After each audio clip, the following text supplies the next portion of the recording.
bonsoir à tous et à toutes et bienvenue dans cette nouvelle rencontre d'endroit où aller où ce soir nous accueillons Vincent Villeminot parce que Bonjour. demain il a une double actualité. Son livre qui sort chez PKJ qui s'appelle Lille sort bien demain en librairie et l'autre, Nous sommes l'étincelle, sort aussi chez Pocket. Pour l'interroger ce soir, on part à Paris. On va retrouver Sonia Petit de la librairie Ici. Et nous avons l'honneur d'avoir Xavier Delmeda, qui est l'éditeur de Bonjour. Vincent. Alors, avant de vous laisser converser tous les trois, je vais rappeler à nos amis participants qui peuvent poser des questions à Vincent, à Xavier ou à Sonia, je ne sais pas, par mon intermédiaire. Et moi, je me ferai un plaisir de venir vous les poser d'ici 40 minutes. Je vous souhaite une belle rencontre. À tout à l'heure. Merci. Et à tout à l'heure. Alors, je vais commencer par dire que je suis ravie, bien évidemment, de faire cette rencontre, même si elle est virtuelle, avec Vincent et Xavier, hein, parce que, bien sûr, je suis le travail de Vincent depuis bien longtemps et que j'aime son travail depuis bien longtemps. Mais du coup, on va peut-être te présenter un peu, Vincent. Donc, d'abord journaliste et ensuite écrivain, donc auteur de romans jeunesse, romans adultes, romans jeunes adultes, romans adultes, un romancier quand même plutôt aguerri maintenant, Oui. et un petit peu quand même. Et Euh, maintenant, on se retrouve avec effectivement la sortie de, comme Nathalie le disait, donc Nous sommes l'étincelle, qui était paru chez PKJ, donc en grand format et qui sort demain en poche chez Pocket, et Lille chez PKJ. Donc voilà. Alors, on est ici pour parler des deux, parce qu'il y a des ponts entre ces deux romans. Et on peut même dire qu'il y a des ponts aussi entre ces deux-là, comme des sauvages, puisque sur les trois, il y a quand même beaucoup de ponts dont on va parler. D'accord. Mais parce que je trouve qu'il y a des choses très intéressantes sur les trois qu'on peut retrouver et que j'ai beaucoup aimé. Mais avant même de parler de ces ponts, je voudrais qu'on parle de comment Lille est arrivée, comment est-ce que tu as commencé l'écriture et à quel moment tu l'as repris, puisque c'était dans un contexte très particulier. Donc, tu peux nous raconter? Ouais, Lille, au départ, c'était un projet de roman dont j'avais parlé avec Xavier à Montreuil 2018. Je venais d'apprendre que j'avais une résidence d'auteur sur l'île d'Aix pendant 2 mois. Donc, l'île d'Aix, c'est entre Ré et Oléron, une toute petite île. Et j'étais accueilli dans le Sémaphore avec ma famille pour 2 mois. Donc, je suis parti là-bas pour écrire un roman dont l'idée était un confinement de cette île. Euh, Ça s'est bien passé pendant les 2 mois. J'ai pris plein d'infos, j'ai rencontré pas mal d'habitants, ils ont répondu à mes questions, etc. L'écriture avait commencé et puis quand j'ai quitté l'île, l'écriture s'est arrêtée. Euh, donc c'était un roman qui, pour moi, soit qui se continuerait un jour si je revenais sur cette île, soit qui s'arrêtait là. Et comme ça, j'ai des débuts de roman dans mon ordi. C'est pas un drame, mais voilà. Et puis, un an après, le mardi, le premier jour du premier confinement de mars 2020, je me suis dit, on ne peut pas rester comme ça, il faut faire quelque chose, il faut écrire, et il faut écrire pour se relier les uns les autres. Et j'avais toujours eu envie de faire le feuilletoniste, et là, c'était un contexte assez, euh, assez favorable pour pouvoir proposer de la lecture tous les jours. Et là, je me suis dit, il faut reprendre ce texte, c'est un texte sur le confinement. Euh, donc, je m'y suis replongé toute la nuit du mardi au mercredi. Le mercredi matin, j'ai dit à Xavier, qu'est-ce que tu dirais si on diffusait un feuilleton avec un chapitre par jour pendant tout le temps que durera le confinement? Il m'a dit banco. Le vendredi, le premier chapitre était en ligne. Et le dimanche soir, on avait, parce que les médias en avaient parlé, 9000 personnes tous les jours. Et donc, on ne pouvait plus reculer.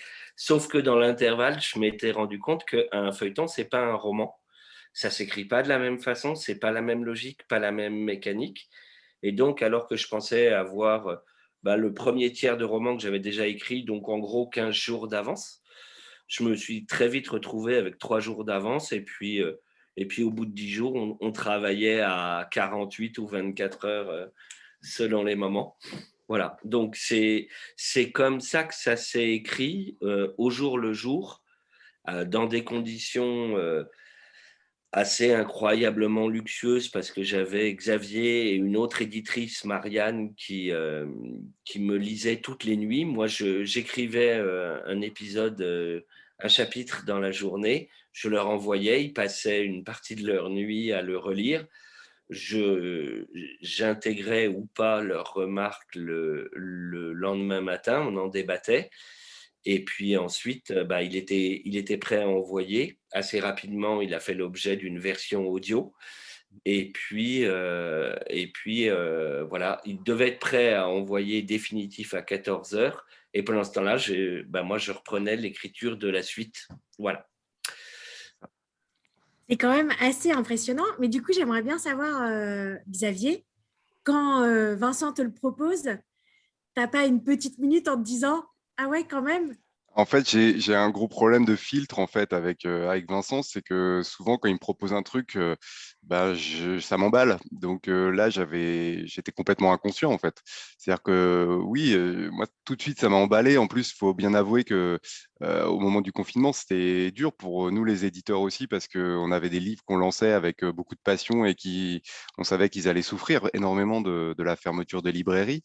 Et là, Vincent, il me propose un projet qui est enthousiasmant, qui va nous permettre de nous retrouver tous les jours. Et puis, je le connais, ça va être mesuré et peu impliquant. et, euh, et donc, ouais, c'était emballant aussi de partir là-dessus. Et puis, moi, j'avais beaucoup de mal à me dire qu'on n'allait plus être en contact avec les libraires, avec les lecteurs, avec tous les gens avec qui on bosse au quotidien. Et là, ça a permis à la fois de rencontrer des libraires, des bibliothécaires qui ont été emballés, des gens de CDI. Vraiment, ça a été vraiment formidable. Des lecteurs, des familles qui nous témoignaient. Je sais que ça a beaucoup touché Vincent, mais nous aussi. Et puis, d'un point de vue purement éditorial d'organisation, comme dit Vincent, on avait une équipe. Il y avait Marianne, qui est une éditrice freelance qui travaille beaucoup avec moi. Et puis, on avait notre attaché de presse, la personne qui s'occupe des réseaux sociaux, qui s'est emballée, qui nous a fait un calaméo tout de suite. Enfin, et en fait, on avait une petite équipe. En fait, c'était une petite maison d'édition miniature qui turbinait tous les jours comme ça, de façon artisanale. Et en fait, il y avait un côté extrêmement réjouissant qui avait en plus cet écho auprès des gens qui nous a énormément touchés. On a reçu des lettres et des travaux de collégiens notamment qui étaient extrêmement émouvants, quoi. Ouais, parce que les profs, en fait, s'en sont emparés aussi, l'ont utilisé en lecture suivie sur leurs ENT. Du coup, on s'est retrouvé avec des travaux de collégiens et lycéens autour de ça. Et puis aussi beaucoup de gens qui nous disaient, et moi, ça faisait un vrai écho en moi parce que j'ai été dans la même situation, je n'arrive pas à lire pendant le confinement, je n'arrive pas à lire un livre. Il y a beaucoup de gens qui ont été touchés par ce truc-là. Et en définitive, le seul lien qu'ils avaient avec la lecture, c'était le feuilleton. Donc c'était à la fois un peu responsabilisant et une bonne pression. Et en même temps, c'est merveilleux quoi, de se dire, voilà, pour certaines personnes, on leur offre un quart d'heure de lecture quotidien qui est leur seul lien avec la lecture et on espère la littérature pendant on ne savait pas combien de semaines. C'était l'un des paris du feuilleton, c'était de s'adapter à la durée. On a vite compris que ça serait plus que 3 semaines, mais on ne savait pas quand est-ce que ça s'arrêterait, quoi. Oui, tout à fait. Ouais. Et puis il y avait ces témoignages touchants aussi de familles qui lisaient ensemble. Le Ouais. livre était lu par les parents et par les ados ensemble, en même temps. Ça faisait un moment où on était de communion autour de la lecture, quoi. C'était vraiment très, très Mm. beau, quoi. Mm. Et du coup, maintenant, il est sorti en papier. Et donc, tu l'as Demain. retravaillé, parce que comme tu disais, c'est quand même différent, un feuilleton et un roman. Et donc, comment s'est passé le retravail? Est-ce que quand tu t'es replongé dedans, tu avais des idées de ce que tu allais bouger, changer ou alors vraiment tu voulais garder ce rythme que tu avais eu pendant l'écriture Non, alors en fait, je savais pas ce que valait le bouquin, parce que en général, quand j'écris un roman, je le reprends entièrement à la fin et je rebouche pas mal de choses.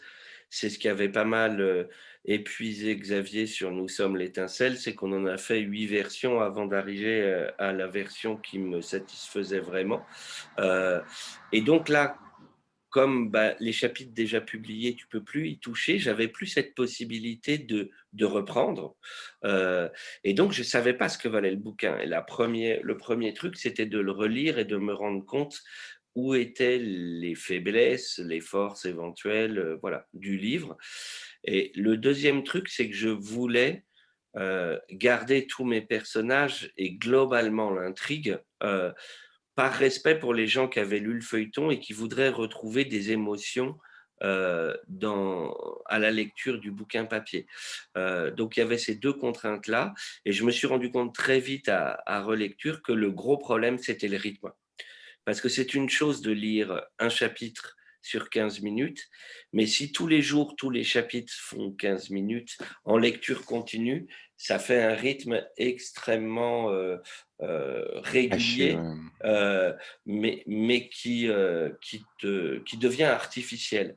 Donc le gros travail auquel je me suis livré, avec Xavier et Marianne encore, ça a été vraiment d'une part de faire des coupes à des moments où il y avait des longueurs, des faiblesses et surtout à retravailler le rythme pour permettre une lecture en continu, c'est-à-dire à revoir entièrement le chapitrage, avoir des chapitres plus courts, des chapitres plus longs, heu, ce qui est l'étape finale normalement de mon manuscrit, c'est-à-dire le moment où tu te poses la question, quelle est la musique générale du récit? Et cette musique générale, j'ai dû la revoir entièrement. Bah, comme tu parles du rythme, je vais en reparler parce que c'est quelque chose qui est chez toi important. Je t'en avais parlé Mmh. quand Fais-de-moi la colère était sorti aux escales. Il y avait vraiment des moments où je me souviens dans ma lecture, bon, ce n'est pas celui-ci dont on va parler, mais de toute ton œuvre, je trouve que la rythmique, c'est important. Et donc, il y avait des moments où, dans ce roman, on avait besoin de souffler. Mmh. Et tu avais vraiment su trouver les moments où on soufflait. On le retrouve aussi ici, en fait, Mmh. dans L'île.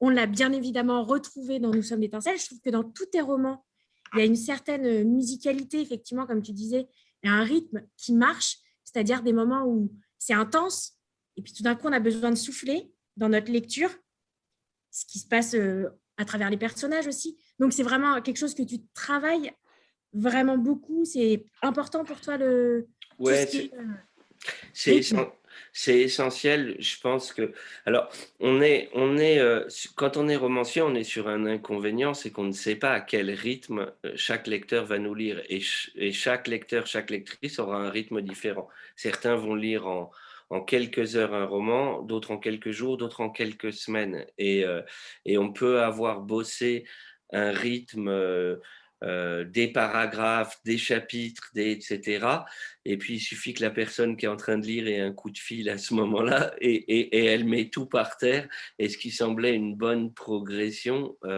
devient quelque chose de plus dur.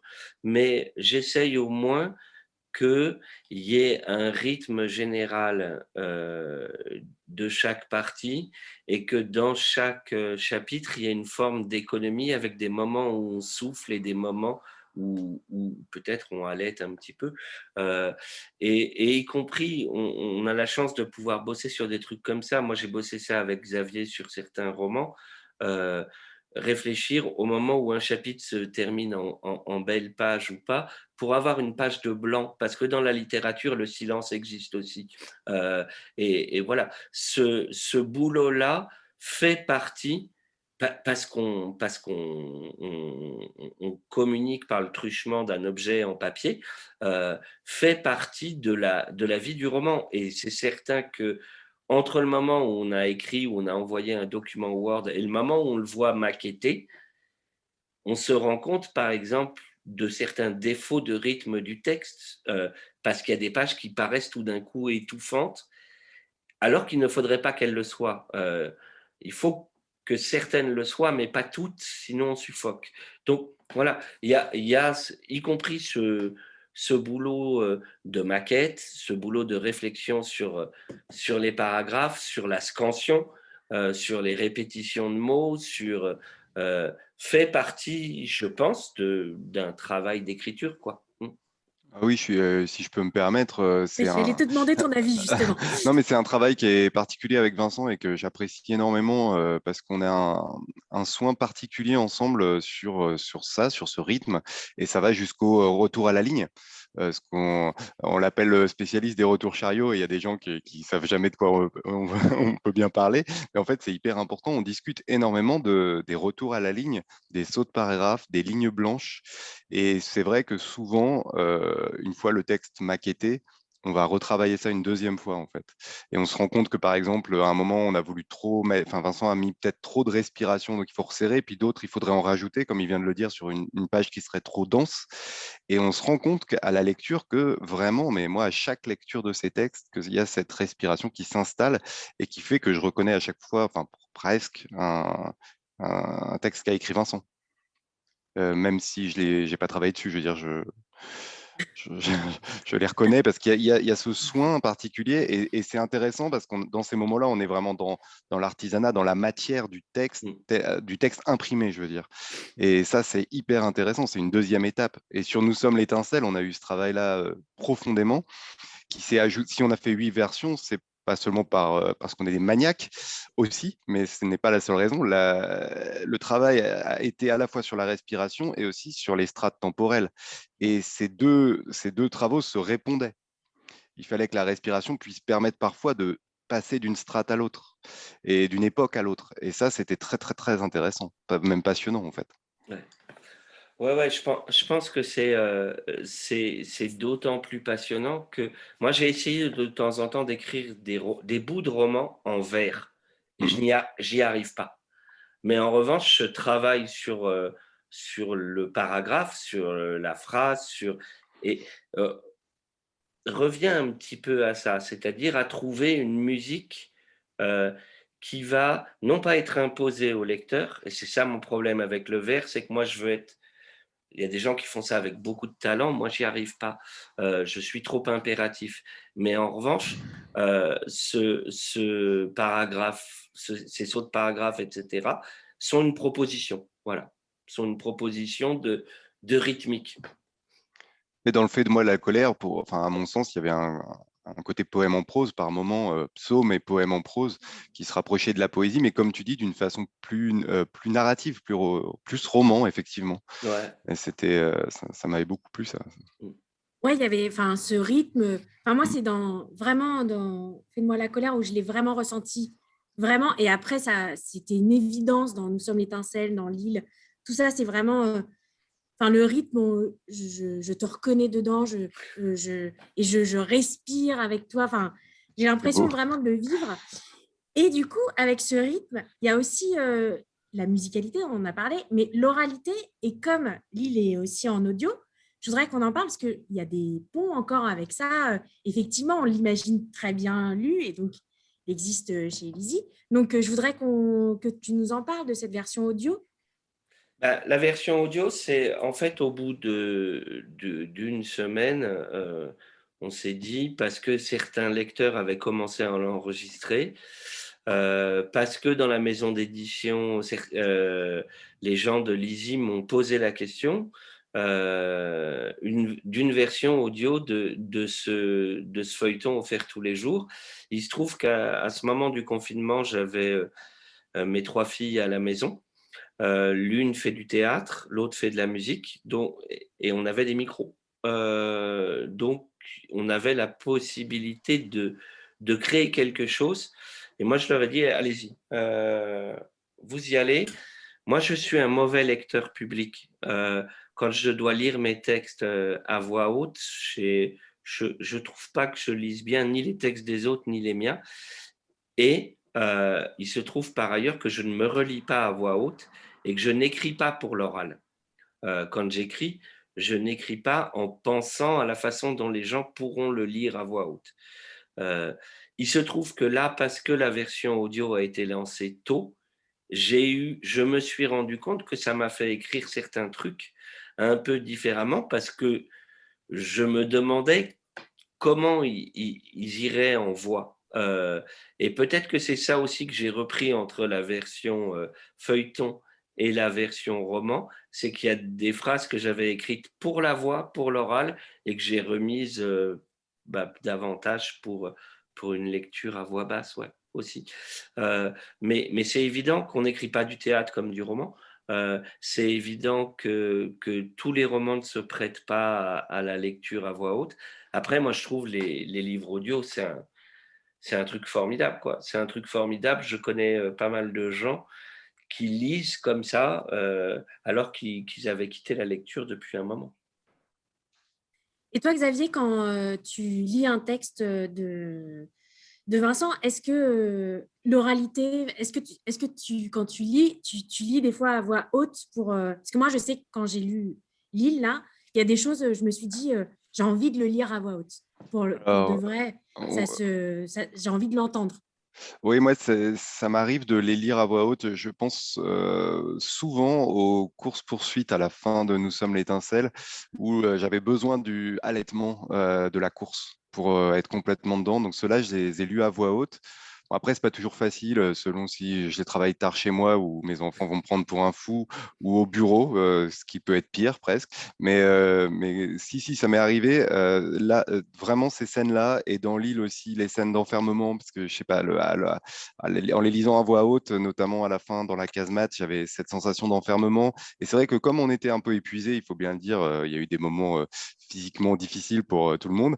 En fait, ça rendait le texte encore plus concret, quoi. Et moi, ça m'a aidé à le relire quand on relisait plusieurs fois les chapitres. Et puis, ça permet de se rendre compte effectivement de ce rythme beaucoup mieux, quoi. Donc, non, oui, ça m'arrive de les lire à voix haute, mais je t'avoue que je ne lis pas les romans en entier à voix haute. Bien sûr, non, mais c'était surtout des Oui, passages mais qui absolument, me absolument. semblent tellement faits pour la lecture à voix haute, même Et même, si on se les est Vincent. lus avec l'éditrice avec qui je travaille. Là, on se les lisait avec Marianne au téléphone à des moments pour dire, mais attends, regarde cette scène, là, tu vois, t'es pris. Et puis, hop, on lisait un passage. Et ça, c'était formidable comme échange. Ouais. Et après, moi, le truc qui me paraît en revanche important de passer au gueuloir, c'est les dialogues. Parce qu'un dialogue, en revanche, s'il sonne pas oral, il y a un gros problème. Ah, c'est sûr. Ouais. Et un dialogue raté te fait sortir d'un roman. Donc moi, ça, c'est vraiment un truc que je bosse et qu'on rebosse d'ailleurs avec Xavier au moment où la correction orthotypo est passée parce qu'on nous rétablit à raison, hein, une virgule au bon endroit, etc. Sauf que la virgule, elle est grammaticalement juste, mais elle est oralement fausse dans le dialogue. Et donc, il faut replacer autant dans le texte courant, il faut que la virgule soit au bon endroit, autant dans le dialogue, il faut qu'elle soit là, dans l'expression et dans la vie, quoi, dans la vie vraie des personnages qui échangent. Donc c'est ce truc-là où moi j'ai besoin de voix haute. Ouais. Et donc, on a parlé du rythme, on a parlé de l'oralité, mais ce qui joue aussi sur le rythme, c'est la temporalité que tu choisis. Mmh. Dans Nous sommes l'étincelle, la temporalité, elle est importante. Complexe, ouais. Elle est complexe, elle est cruciale, mais sur l'île aussi, puisque Mmh. tu joues un peu avec, tu teases un petit peu ce qui va se passer après. Comment est-ce que tu tisses ton roman sur cette temporalité? Pour Nous sommes l'étincelle, c'était quand même beaucoup plus complexe, des temps vraiment différents, même si, et surtout le lecteur, il ne sait pas exactement à quel moment tout ça va se relier. Donc, c'est ça qui était intéressant. Pour l'île, il y a un vrai, il y a un fil rouge beaucoup plus clair puisque la temporalité est plus courte. Mais comment tu tisses ton roman à travers cette temporalité? La temporalité pour moi c'est l'un des enjeux majeurs de la littérature. C'est le roman nous laisse la possibilité de raconter des histoires extrêmement brèves et extrêmement longues. Sur Nous sommes l'étincelle, j'ai la possibilité de raconter ce qui ressemble à une révolution qui est en réalité une sécession, mais sur 35 ans. Donc de donner le temps à mes personnages de vieillir, de changer, etc. Alors que sur l'île, je dois me dire, tout est achevé à la fin de leur confinement. C'est un peu le pari qui est un reflet de ce qu'on lançait comme feuilleton. Il fallait, à la fin, vous aurez une vraie fin. Ça sera le dernier jour du confinement, mais vous aurez une vraie fin. Donc dans l'île, je mets des scènes en flash forward, j'annonce les scènes finales dans la casemate assez tôt pour dire à mes lecteurs, attention, ça va barder. Attention, ça va se terminer Sauf que je n'ai aucune idée au moment où je les écris de comment ils vont en arriver là. Et c'est quelque part une façon aussi de me fixer une contrainte. Il faudra bien que j'en arrive à les enfermer un jour dans ce fort. Que la bande de gamins qui évolue sur l'île termine enfermée là-dedans. Et je ne sais pas à ce moment-là comment ils vont y arriver. Et c'est une façon de fixer au lecteur et à moi-même un objectif.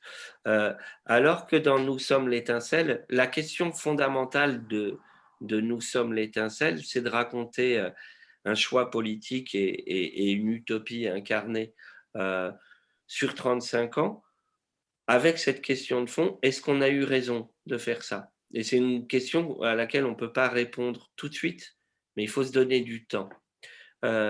Et donc, il fallait que je me donne le temps et il fallait que je joue avec les époques pour me donner ce temps-là.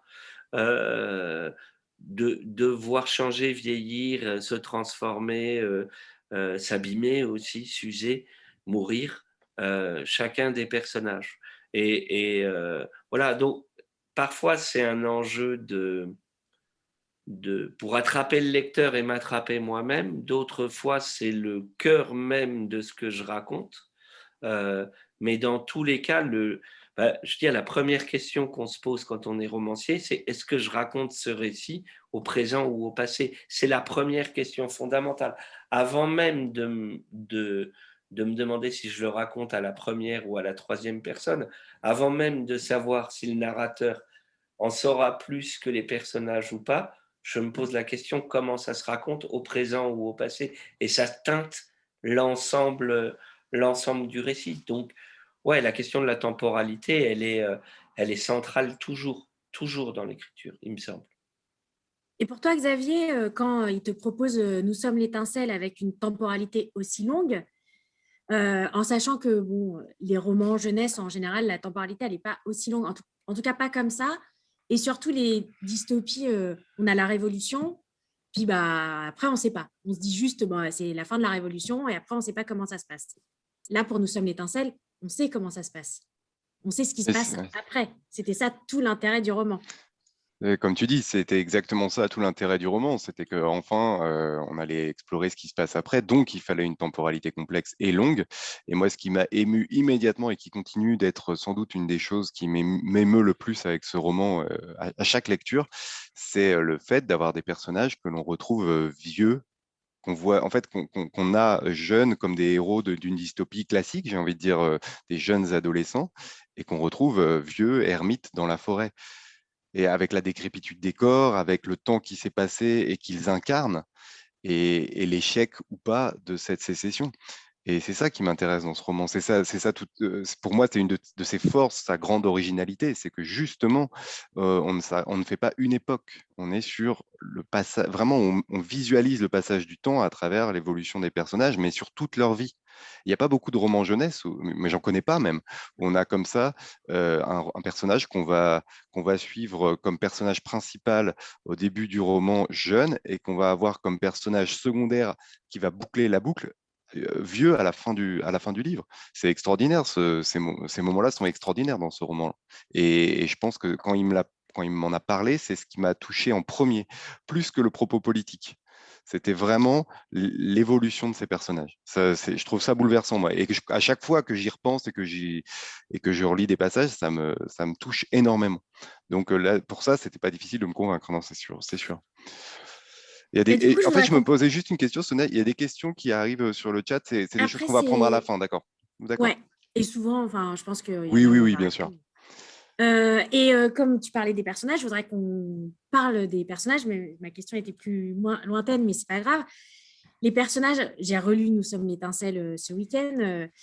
J'en ai frissonné sur vraiment des passages, puisque maintenant je sais la fin, mais à la relecture, c'était hyper fort. C'est des personnages qui sont vraiment, pour le coup, inoubliables. Mais dans l'île aussi, enfin, Blanche et Hugo sont des personnages, je pense, qui vont aussi me rester assez longtemps.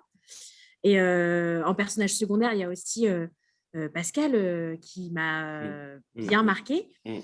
Et c'est des personnages souvent avec des destins pas toujours faciles. Mais quand tu écris, en fait, est-ce que tu imagines assez vite comment est-ce que ça va se passer? Ou est-ce que tu sais déjà comment ça va se passer à la fin et tu sais pas exactement ce qui va se passer au milieu? Non, quand j'écris, je commence par essayer de faire exister des personnages. C'est mon métier, c'est de faire exister des gens qui n'existent pas, et de chercher tout ce qui va me permettre de leur faire prendre, d'une part, vie, d'autre part, consistance. Heu et une fois qu'ils ont pris cette consistance-là, c'est eux, quelque part, qui vont mener la danse, parce que si j'en ai suffisamment de consistants, ça m'arrangerait à un moment que Blanche dise ça, mais ça lui ressemble pas. Ça m'arrangerait à un moment que Pascal fasse ça, mais il ne peut pas faire ça. Et donc à chaque fois, ce que je prévois au départ pour eux, ils le font dévier. Et petit à petit, c'est comme ça que les personnages prennent le pouvoir, et c'est comme ça qu'il y a un roman. Si au bout de sur un roman classique, hein, je ne parle pas d'un feuilleton là en l'occurrence, si au bout de 50 pages, mes plans initiaux n'ont pas été remis en cause par les personnages, c'est qu'il y a toujours pas de roman, et c'est pour ça que j'ai autant de débuts de romans dans mon ordi qui ont pas de suite. C'est une bonne idée de départ, un scénario, mais un roman, c'est pas un scénario, c'est autre chose. C'est l'occasion pour des personnages de prendre vie, de se percuter les uns les autres. Et pour moi, il commence à y avoir roman quand deux personnages sont suffisamment autonomes pour qu'il suffit que je les place dans la même pièce et ils vont se parler presque sans que j'ai besoin de réfléchir à ce qu'ils se disent. Ils existent suffisamment pour que ça discute entre eux. Et puis quand ils commencent à me résister et à m'obliger à dévier mes plans initiaux. Donc non, je ne sais pas comment ça va finir, et quand bien même je saurais comment ça va finir, je ne la plupart du temps, je change mes plans en cours de route. Donc on s'amuse toujours avec Xavier, parce que souvent il me signe mes contrats avant que j'écris le livre, on en parle pendant des semaines, des mois, et puis je lui écris toujours un petit synopsis qui va décrire en gros le roman, mais on en rigole, quoi. On sait très bien que le roman ne ressemblera pas au synopsis, que c'est une sorte de petit rituel. Allez, on se tient si on se faisait un synopsis, et voilà. Mais il faut que les personnages fassent dévier la chose. Et je ne sais pas non plus lesquels meurent. Ouais. Parce que si je savais lesquels meurent ou lesquels sont abîmés, quelque part, je les investirais moins, pour m'épargner moi, pour épargner mes lecteurs, etc. Il faut que la mort ait cette brutalité de toutes les potentialités qui restaient et qui sont interrompues. Encore plus quand c'est des personnages adolescents, parce que un gamin de 19 ans qui meurt, le premier sentiment qu'on a, c'est quel gâchis. Et si moi, j'avais pas chargé ce personnage-là de toutes les possibilités dont il avait besoin pour arriver à la fin du roman, ce qu'il ne fera pas, on ne se dirait pas quel gâchis. Donc, il ne faut pas que je sache qui va mourir. Ça a été le jeu particulier du roman qui est entre l'île et Nous sommes l'étincelle, comme des sauvages. Ça a été de décider à chaque fois, la veille de l'écrire, quel personnage allait mourir. Alors justement, j'allais dire, comme des sauvages, ça a été cette lecture, un roman magnifique, bien évidemment, mais Merci. sur le destin des personnages. Il y en a un, vraiment, je crois que je ne m'en suis pas encore remise. Mais Je crois que c'était tu n'es pas la tellement... seule, vu les commentaires. Je crois que... Voilà. C'était tellement soudain et franchement, pour moi, c'était pas possible que. Mais après, pour ceux qui vont le lire, on va pas du tout faire de spoil. Spoiler. Mais du coup, c'était tellement fort. Et pour Nous sommes l'étincelle, c'est des personnages, je crois, qui me suivront dans toute ma vie de lectrice. C'est des personnages tellement forts.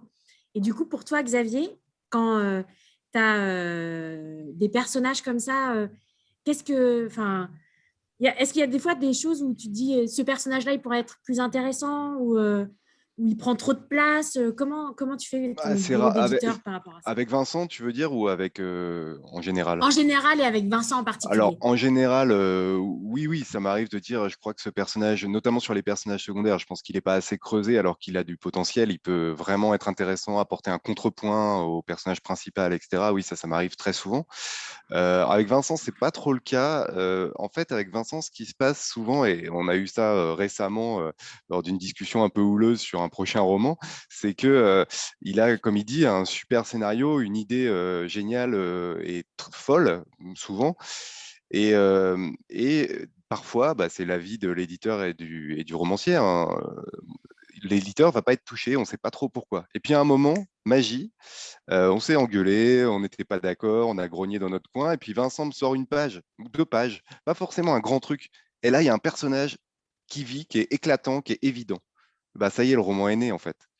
Et on avait, voilà, et avec Vincent, donc il n'y a pas trop ce besoin-là parce que Vincent, il va creuser ses personnages secondaires. Dans Nous sommes l'étincelle, quels sont vraiment les personnages secondaires? C'est ça le truc, c'est qu'il n'y en a pas.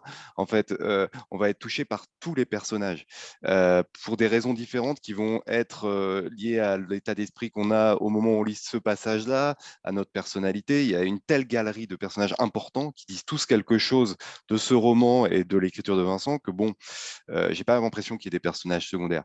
Et donc, comme il travaille tellement ces personnages et les rapports entre eux, si tu veux, j'ai jamais eu l'occasion, je crois, Vincent, de dire ce personnage-là, il faudrait le mettre en avant, il est un peu plus faible ou c'est pas Non, là-dessus qu'on axe notre travail, quoi. c'est pas là-dessus.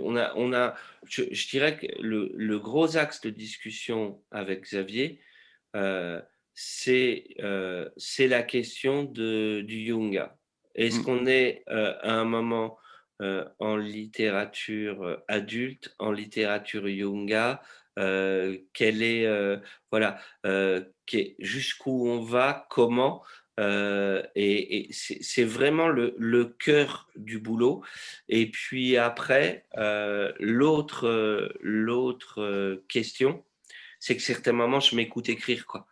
Et j'en fais trop, et j'en fais des caisses. Et là, moi, je compte vraiment sur Xavier pour me dire, bon, ok, là, on t'a bien entendu, n'en rajoute pas, ou ou tu es trop là dans la narration, c'est-à-dire que euh, faire du style pour du style, ça n'a pas d'intérêt. Le style, il doit, à un moment, il doit devenir une écriture, c'est-à-dire dire les choses de la façon la plus juste, la plus précise et la plus évocatrice possible.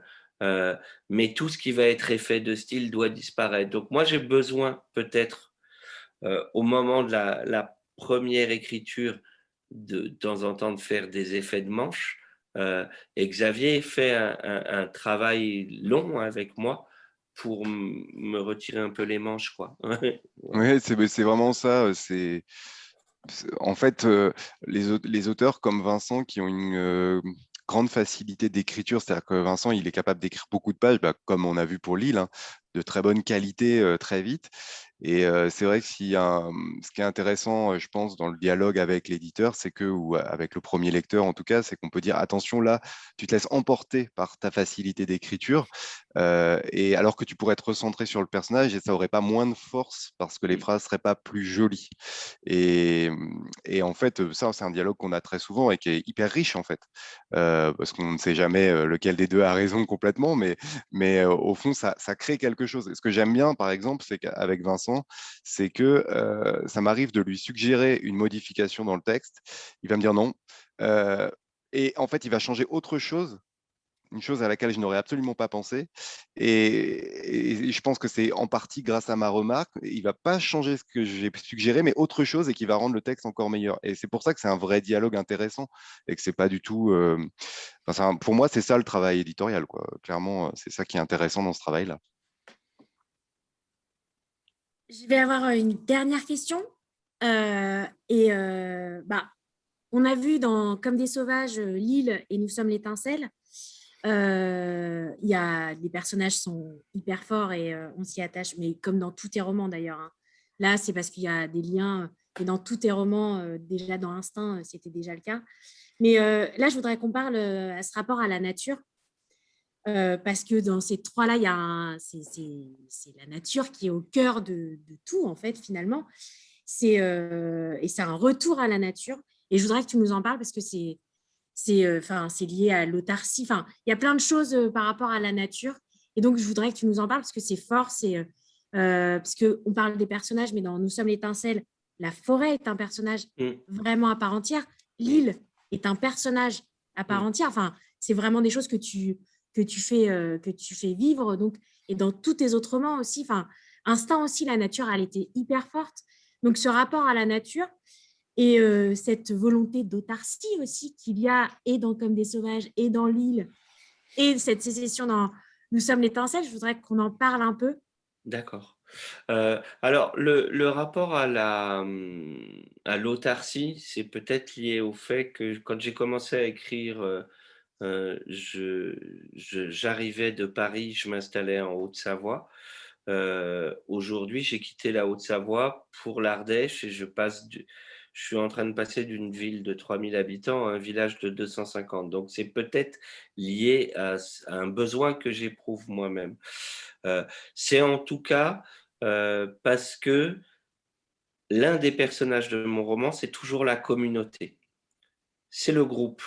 Et plus on est en autarcie, moins on est nombreux, plus il est possible de regarder non seulement chacun, mais le groupe. Et c'est un fonctionnement d'ensemble. L'île est vraiment un roman de bande. Voilà, parce qu'ils sont six. Ça serait on les verrait dans leur collège à 800, ça serait moins précis comme étude, j'ai envie de dire. Après, le rapport à la nature, il est essentiel parce que je pense que là aussi, c'est ce qui fait la différence entre un roman et le reste de la littérature. Un roman est forcément situé. C'est aussi ce qui m'empêche de faire des essais politiques. Je m'oblige à situer, à incarner une utopie, comme le nom l'indique. C'est un endroit sans lieu. Moi, il faut que je remette dans un lieu. Et donc que j'ai les contraintes propres à ce lieu, aussi bien d'odeur, de résistance de la nature, de saisonnalité, de météo, etc. Et peut-être aussi que c'est un peu par rapport à un discours général qui me paraît très souvent hors sol, le fait de réincarner, de replanter dans des lieux précis, avec de la sève, avec etc., m'oblige, moi, à éviter le hors-sol, le théorique, le général, et à tomber dans le romanesque. Tu vois ce que je veux dire? Voilà.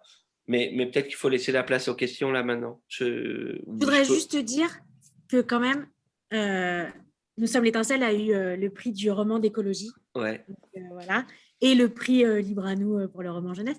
Mais le prix du roman d'écologie, c'est quand même hyper important. Le fait que ce soit le seul livre d'une édition jeunesse qui était dans la liste et que tu l'aies eu, je trouve ça très important. Et qu'il sorte chez Pocket, qu'il puisse être lu par un maximum de gens, et donc pas que des ados et des jeunes adultes, mais que tout le monde puisse se servir dans le rayon poche, ça me semble hyper important parce que c'est un roman que tout le monde devrait lire. Vraiment. Et enfin, tu sais ce que j'en pense. Et mais ce que tu dis, c'est très intéressant parce que le prix du roman d'écologie nous a permis de passer le pas, en fait, clairement, d'avoir une conviction qu'il fallait le publier en poche. Ça, plus beaucoup de témoignages de libraires qui nous disait j'ai du mal à le vendre aux adultes parce qu'il est étiqueté jeunesse et j'aimerais, et donc qui nous ont envoyé des messages en disant je suis hyper content qu'il sorte en adulte. Et donc c'était tout ça nous a lancé là-dedans. Mais Nathalie, on va vous laisser poser les questions, sinon on est trop bavards tous les trois.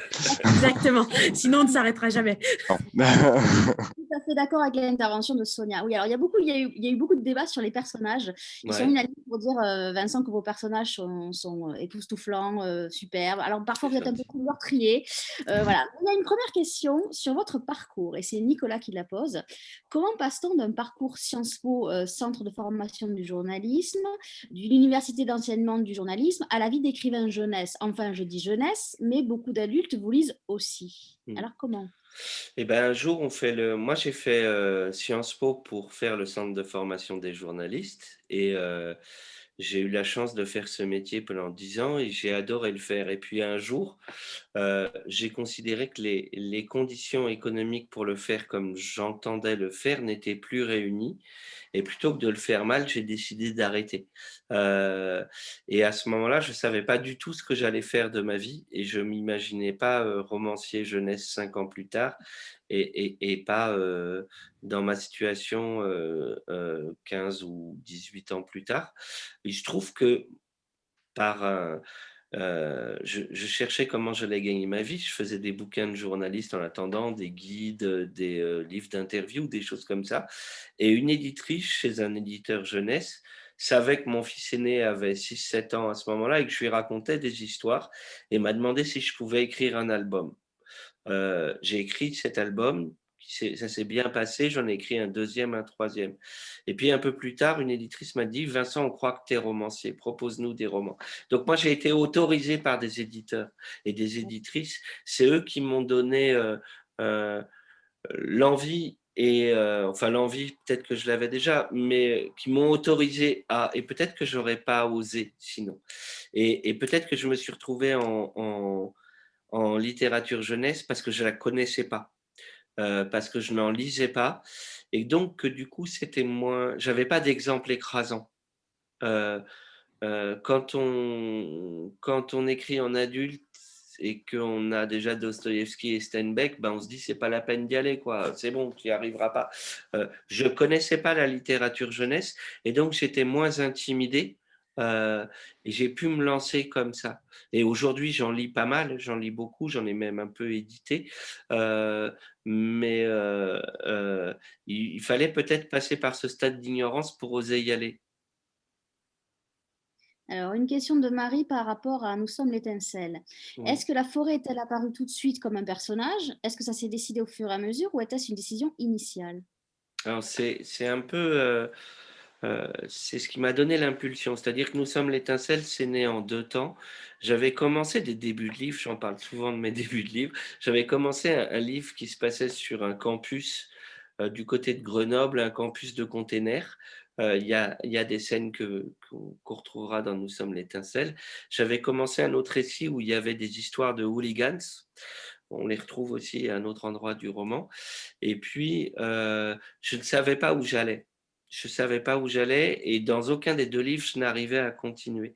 Et il se trouve que le monsieur qui est sur l'écran, Xavier, m'a envoyé un jour un article d'un géographe publié dans l'IB, je crois, où il expliquait à quoi ressemblerait la France 50 ans après qu'elle passe au véganisme. Et il évoquait notamment l'existence d'une grande forêt qui serait au centre de la France. Et moi qui n'arrivais pas à voir où allaient ces romans, tout d'un coup, j'avais un lieu pour réunir des personnages qui n'avaient rien à voir et dont les itinéraires et même les époques n'avaient rien à voir. Et c'est le fait d'avoir un endroit où les réunir qui m'a permis derrière d'écrire le roman. Donc très vite, j'ai écrit la première scène avec Dan, Montana et Judith. Je ne savais pas encore qui étaient ces gamins, je ne savais pas de qui ils étaient les enfants. Mais je me suis retrouvé donc avec ces 3 pôles, le campus de Grenoble, les hooligans et puis ces mômes dans la forêt. Et il fallait faire quelque chose avec ça. Voilà. Et puis c'est le moment où le roman est né, quoi. Quand Ouais, il a écrit cette scène et qu'il me l'a envoyé, je me rappelle qu'on s'est tous les deux parlé le lendemain en se disant, bon bah voilà, t'as ouais. trouvé. Maintenant, Et, maintenant il y a du et, chemin, mais t'as trouvé. Et on a tourné longtemps autour du fait de commencer autrement, par exemple en respectant la chronologie et de raconter l'histoire. Mais cette scène inaugurale qui se déroule quasiment à la fin de notre époque, puisque c'est entre 2022 et 2061, mais cette scène-là se déroule en mai de 2061. Et ben, elle a eu plein de places dans le roman, mais elle a fini par retrouver sa place initiale, c'est-à-dire qu'on commence comme ça, on commence dans la forêt. Magali, Et, oui, pardon, excusez-moi. et après que la forêt devienne un personnage, euh, c'est un peu une obligation parce que les personnages apprennent à la découvrir, à vivre avec elle, à la subir, etc.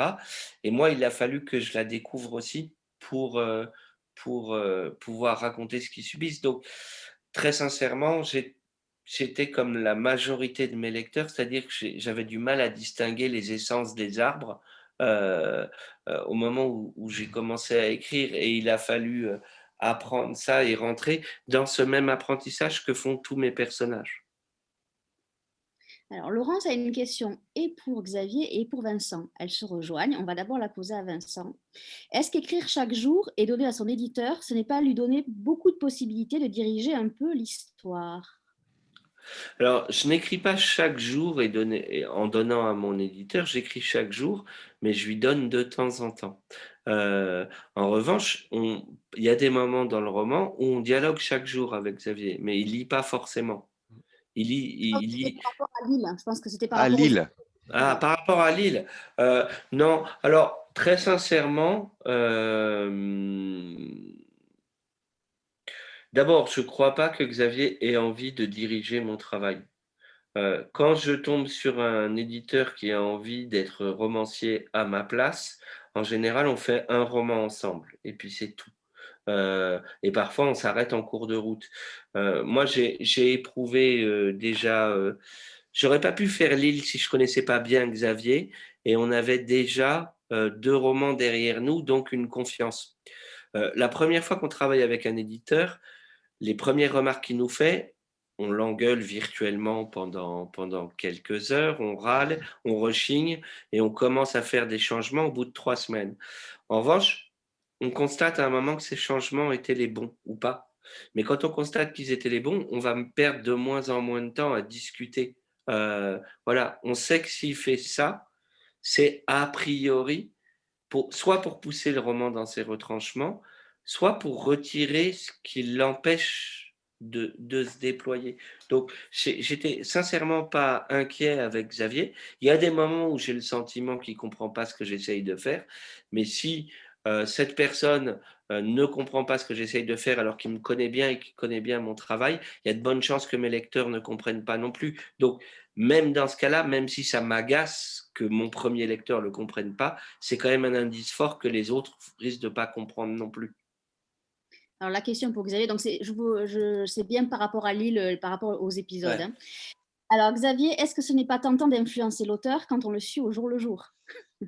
Non, mais en fait, moi, j'ai pas du tout, effectivement, Vincent a très bien saisi ça, j'ai pas du tout l'intention d'écrire un roman à la place de l'auteur. Moi, mon objectif en tant qu'éditeur, c'est de réussir à aider l'auteur à donner le meilleur roman possible, euh, maintenant, enfin, tel qu'il peut l'être, ce roman particulier avec cet auteur particulier. Euh, donc non, j'ai pas du tout envie d'influencer le scénario, l'histoire. Ça peut arriver qu'effectivement on se dise ah c'est dommage là, tu l'as fait passer dans ce coin-là et ça aurait été chouette qu'il sorte plutôt de l'autre côté parce que ça aurait donné. Mais franchement, c'est plus du cosmétique et du détail parfois. Et sur l'île, il y a beaucoup de soutien. C'est un travail d'équipe. C'est vas-y, on va y arriver parce qu'il y a eu des moments difficiles, hein, vraiment physiquement et mentalement. Et donc là, c'est un travail plus en commun. Mais celui qui a créé l'île, c'est complètement Vincent.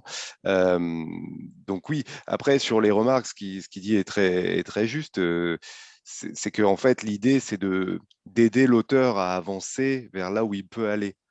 Mais c'est en aucun cas se substituer à lui pour l'écriture ou pour le scénario. Enfin, en tout cas, c'est pas comme ça que je conçois mon travail, quoi. Non, et puis très sincèrement, euh, je pense que, enfin moi j'ai la chance d'être bien édité. Je pense qu'il y a pas mal d'auteurs qui sont bien édités. Je pense que c'est un truc dont on ne parle pas forcément beaucoup parce qu'il y a cette mystique de l'auteur qui serait dans sa tour d'ivoire, qui recevrait un texte quasi révélé, ce qu'on appelle l'inspiration, qu'il l'écrirait presque sous la dictée et qu'il le donnerait à l'éditeur qui se contenterait de corriger 3 fautes d'orthographe. Moi, je ne le vis pas comme ça, mais je connais très peu d'auteurs, et j'en connais un certain nombre, d'auteurs ou d'autrices qui le vivraient comme ça aussi. Non, on a besoin en face de nous de quelqu'un qui nous empêche d'être dans un confort, qui nous empêche de tomber dans des facilités, qui nous empêche aussi de sombrer dans une forme de pessimisme ou de désespoir parce qu'on n'y arrive pas, qui nous maintient le moral quand il y a besoin et qui en même temps lâche rien sur le texte. Et il y a plein de super éditeurs. Après, il faut trouver celui qui nous convient. Moi, il se trouve qu'aujourd'hui, j'ai envie de faire des trucs avec Xavier, quoi. Ouais, clairement. Mais Alors, sur les erreurs, en fait, par exemple, quand on ne se comprend pas, ça peut être effectivement que j'ai pas compris quelque chose. Pour 1000 raisons, ce jour-là, mais cette discussion-là aussi est intéressante parce que l'auteur peut se tromper, moi aussi, et ces doubles erreurs vont créer quelque chose de passionnant, quoi. Et effectivement, avec Vincent, on s'est trouvé dès le début sur des lectures communes et un univers commun et un peu du whisky aussi, mais ça, c'est une autre histoire. Et, et ça a créé cette confiance mais qui n'a abouti que quand on a commencé à travailler ensemble, effectivement, parce que les premières remarques sont importantes et puis la façon dont l'auteur réagit, on se dit, oula, est-ce que ça va être possible de travailler avec lui? Non. Moi, c'était vraiment une des expériences les plus fortes. En plus, on a commencé par Nous sommes l'étincelle. On n'a pas commencé par le plus facile des romans à éditer, mais on a passé combien, Vincent? 18 mois, un truc comme ça, à s'écrire tous les jours, plusieurs fois par jour, les nuits et tout. C'était épuisant, mais c'est passionnant. Alors, comme on va être pris par le temps, je vous passerai les questions qui restent, Vincent. Comme ça, vous pourrez les lire et on mettra peut-être les réponses sur notre page Facebook. On va rappeler que ça sort demain. Donc, Lille chez PKJ, le voilà. C'est très émouvant. Demain, ils sont là tous les deux sur les tables de librairie. Ils seront sur les tables de la librairie ici.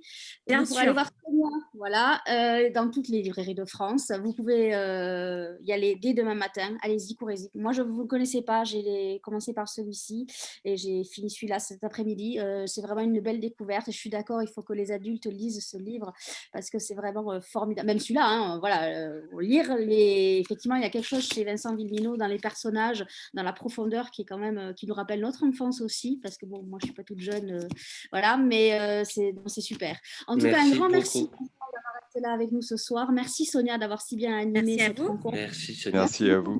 Cet éclairage parce que c'était super intéressant.